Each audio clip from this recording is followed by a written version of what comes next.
Good morning, everyone, and happy Tuesday to you. I am going to continue on where we have been reading Carl Rogers on Becoming a Person, a therapist's view of psychotherapy. And yesterday we read until 99, toward the end of 99. So today we're going to continue on, and it's again back to some of the mostly dialogue, and then we're going to end on 101 at the very bottom of that page, and then we'll pick up next time from the bottom of 101 to 102. And for those of you who don't know me, I'm Karen Dubin. I am the Chief Operating Officer for Sweet Institute. So here we go. Since this is presented in such a confused fashion, it might be worthwhile to draw from it the consecutive themes which she has expressed. I'm going to talk myself-ish, but with a new connotation to the word. I've acquired an acquaintance with the structure of myself, know myself deeply. As I descend into myself, I discover something exciting, a core that is totally without hate.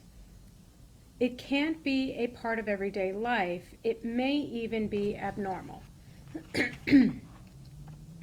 I thought first it was just a sublimated sex drive. But no, this is more inclusive, deeper than sex. One would expect this to be a kind of thing one would discover by going up into the thin realm of ideals. But actually, I found it by going deep within myself. It seems to be something that is the essence that lasts.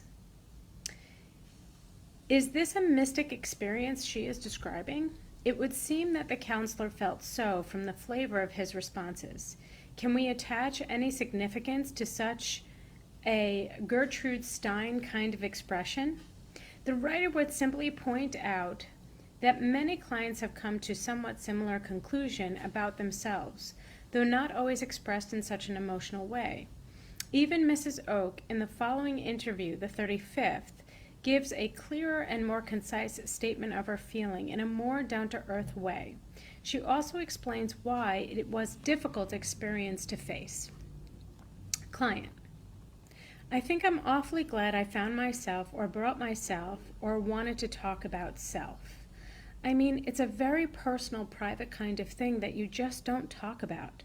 I mean, I can understand my feeling of, probably slight apprehension now. It's, sort of as though I was just rejecting, all of the things that Western civilization stands for, you see, and wondering whether I was right. Whether it was quite the right path, and still, of course, feeling how right the thing was, you see. And so there's bound to be a conflict. And then this, and now I'm feeling, of course, that's how I feel. There's this thing that I term a kind of lack of hate, is very real. It carried over into the things I do, I believe in. I think it's all right. It's sort of maybe my saying to myself, you've been bashing me all over the head. Sort of from the beginning with superstitions and taboos and misinterpreted doctrines and laws and your science, your refrigerators, your atomic bombs. But I'm just not buying, you see. You just haven't quite succeeded. I think what I'm saying is that, just not conforming. And it's just that way. Therapist: your feeling at the present time is that you have been very much aware of all the cultural pressures. Not always very much aware, but there have been so many of those in my life, and now I'm going down more deeply into myself to find out what I really feel.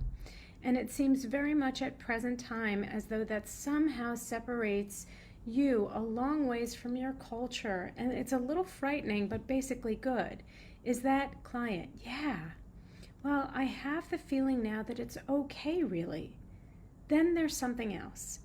A feeling that's starting to grow, to be almost formed, as I say. This kind of conclusion that I'm going to stop looking for something terribly wrong. Now, I don't know why, but just it's this kind of thing I'm sort of saying to myself now. Well, in view of what I know, what I found, I'm pretty sure I've ruled out fear. And I'm positive that I'm not afraid of shock. I mean, I sort of would have welcomed it. But in a view of the places I've been, what I've learned there, then also kind of, well, taking into consideration what I don't know, sort of maybe this is one of the things that I'll have to date and say, well, now I just can't find it, see? And now without, I should say, any sense of apology or covering up, just sort of a simple statement that I can find what this time appears to be bad. Therapist, does this catch it? That as you've gone more and more deeply into yourself, and as you think about the kind of things that you've discovered and learned and so on, the conviction grows very, very strong that no matter how far you go, the things that you're going to find are not dire and awful, that they have a very different character. Client, yes, something like that. Here, even as she recognizes that her feelings go against the grain of her culture, she is bound to say that the core of herself is not bad, nor terribly wrong, but something positive. Underneath the layer of controlled surface behavior, underneath the bitterness, underneath the hurt, is a self that is positive and that is without hate. This, I believe, is the lesson which our clients have been facing us with for a long time, and which we have been slow to learn. End of reading for today, and I look forward to the next time where we start at the bottom of 101 and continue forward. So have a wonderful, wonderful rest of your day, and I look forward to next time.